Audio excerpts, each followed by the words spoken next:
Hello everyone. Our lesson today is on relative pronouns in grammar, and this is part 10, and it is the last part. I have three questions for you. Number one, can we use which to refer to the whole sentence? Refer, it means go back, like in meaning. Like if I say, James is my friend, he lives in Birmingham, he goes back to James, or he refers to James. Number two, what are the mistakes which people make in using relative pronouns? So again, when people use relative pronouns, they make mistakes, especially students. What are these mistakes? Number three, are who, whom, which, and whose always relative pronouns? So these four words are relative pronouns and they are formal. Of course, we also have that. That is a relative pronoun. You can put here that, and whose. So these are formal relative pronouns. Are they always relative pronouns? Yes or no, and why? So let's look at the answers. Can we use which to refer to the whole sentence? Yes, we can use which as a relative pronoun to refer to a whole sentence. For example, the ESOL students used all their exam time, comma, which was great. So this, I use which, and which goes back to the first sentence or refers to the first sentence. And before which I use comma, I use a comma, and I say which was great. This sentence means it was great because the ESL students used all their exam time. But I try to say the sentence in a different way. So I say the ESL students used all their exam time, which was great. So which can refer to the sentence before it, and this is a very good formal way of using English. Number two,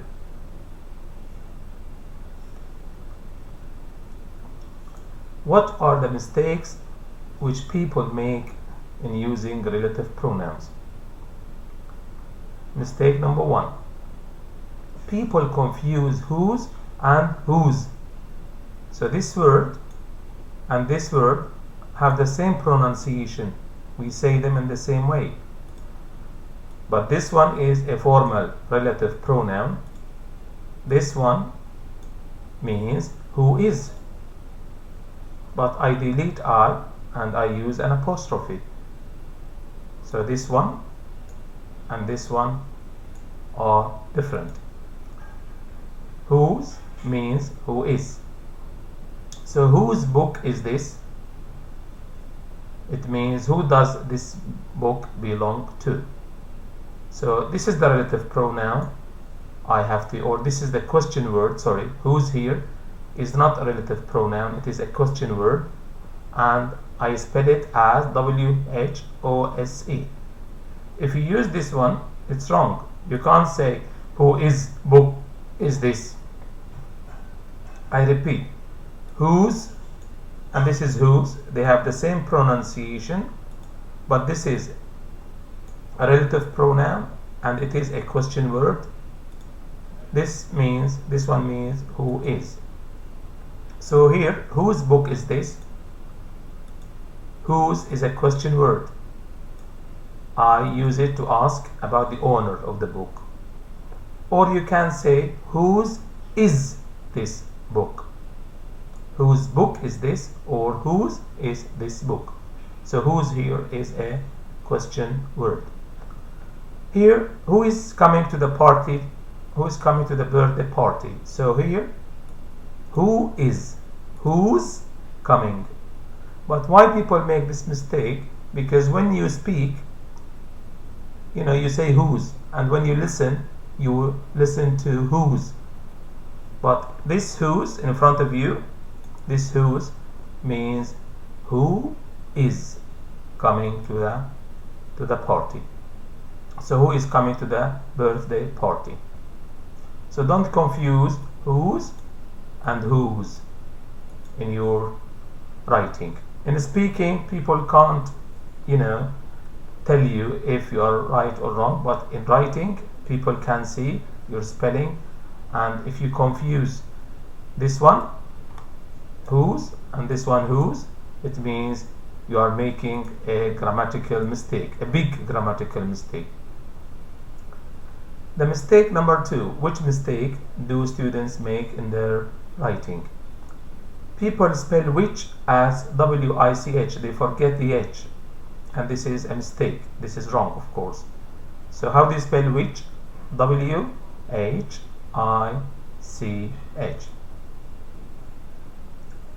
Number C.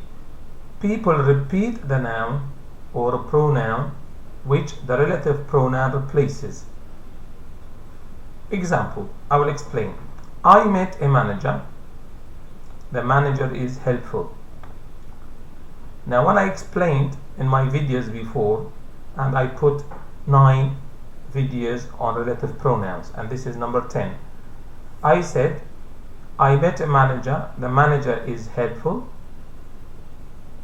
So, a manager here is an object, and it is a person. So I have to use whom.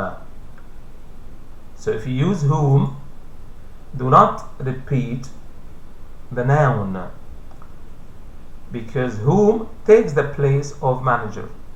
Manager is a noun, and whom takes the place of this noun. This means we delete manager and we use whom. So do not repeat the noun. If you delete it, don't repeat it. So the manager whom I met him is helpful. This is wrong. You have to say the manager whom I met is helpful. So I delete him, and him of course goes back to the manager. And you cannot say the manager whom I met, the manager is helpful. No, you have to say the manager whom I met is helpful. So remember to delete the noun or pronoun. So him is a pronoun, I have to delete it.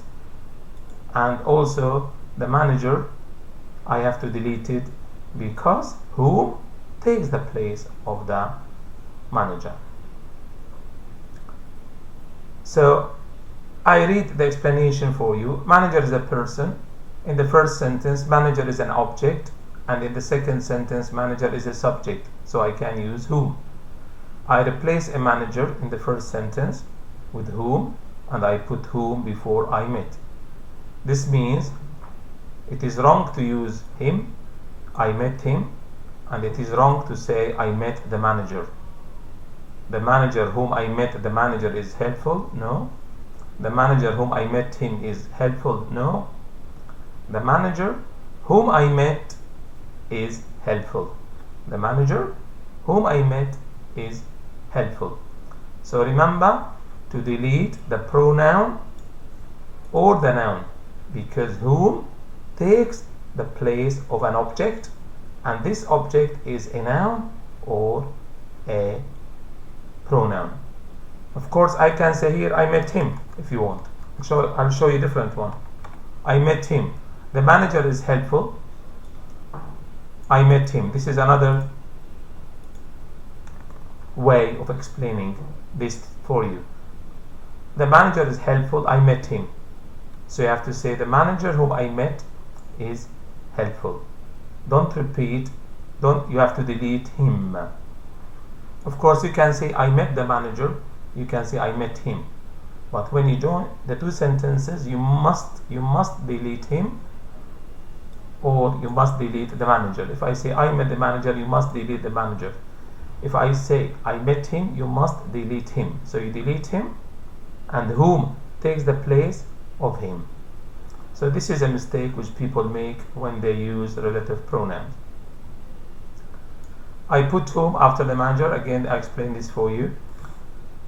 We can use which instead of whose in the following sentence. This is like more information for you. James was watching the film.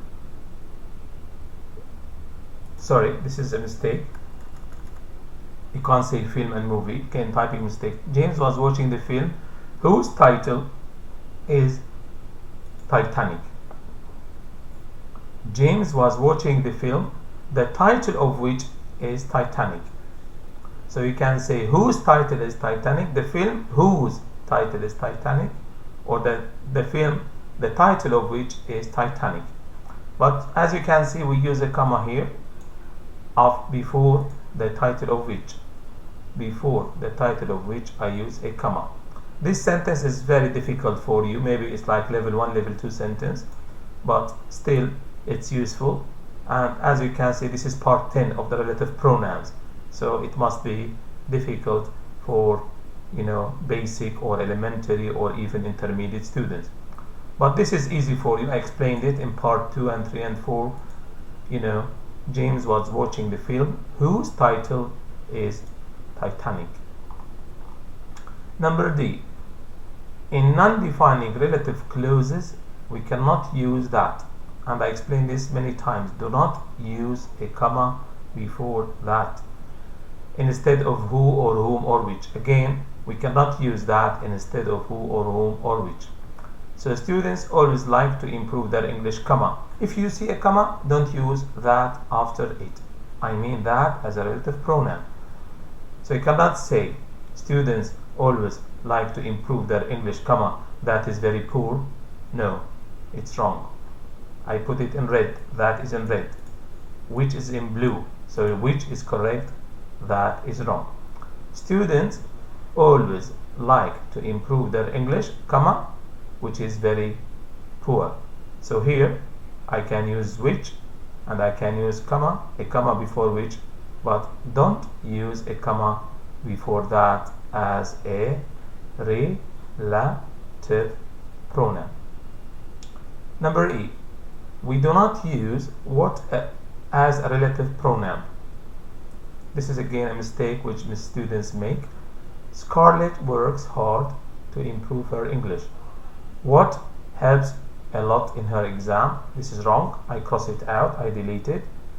Scarlett works hard to improve her English, comma, which helps a lot in her exam. So I can use a comma and I can use which as a relative pronoun.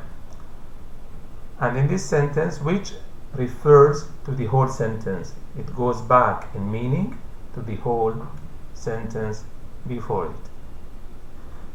Number F, we do not use who for things. I read an interesting book. Who? No, we cannot use that. Is on eating healthy food. I read an interesting book which is on eating healthy food. If you remember in my videos before, I said we use who for people and who takes the place of a subject, if you remember from the videos before. But which, we can use which for things, and which can take the place of a subject or an object. That is why you need to watch the videos from 1 until 9, one by one. Number 3. Are whom, which, and I have to put that, and whose always relative pronouns. So these 5, as I said before, they are formal relative pronouns. But are they relative pronouns all the time? The answer is no. We can use them as question words. So whom did you speak to? Here whom is a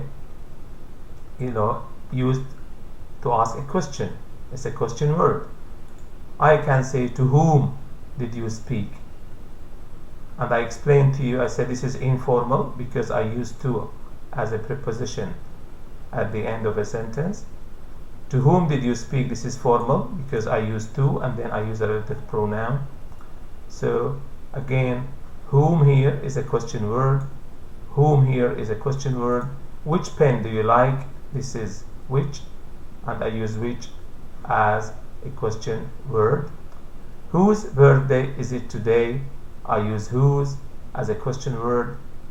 Or I can say whose birthday is it? And all these four, who, and I put whom. So in speaking we use who all the time, but in good writing you have to say whom. So I repeat: who, whom, which, that, and whose. We can use them as question words. Of course I put that here, but we cannot use that as a question word, but we can use it maybe. I can put this up. I think I need to delete this one here. We can use that, for example, we can use that to refer to something which is for example. So if I say that is a window. So that here is not a relative pronoun. We use it because I'm speaking about a window, and the window is for. So I repeat: who, whom, which, and whose. As you can see, these ones here, I use them as question words. In speaking I use who did you speak to. In writing I have to say whom did you speak to. And which is a question word, whose is a question word, who is a question word, and whom is a question word. That here is not a question word. We use it to refer to something which is for. Again, I always say, if you type www.google.com and you type this sentence into Google, of course you will get so many exercises, and then you can do more and more practice on how to use relative pronouns. But from this lesson we know, relative pronouns can be used sometimes as question words, but that can be used to refer to something which is for.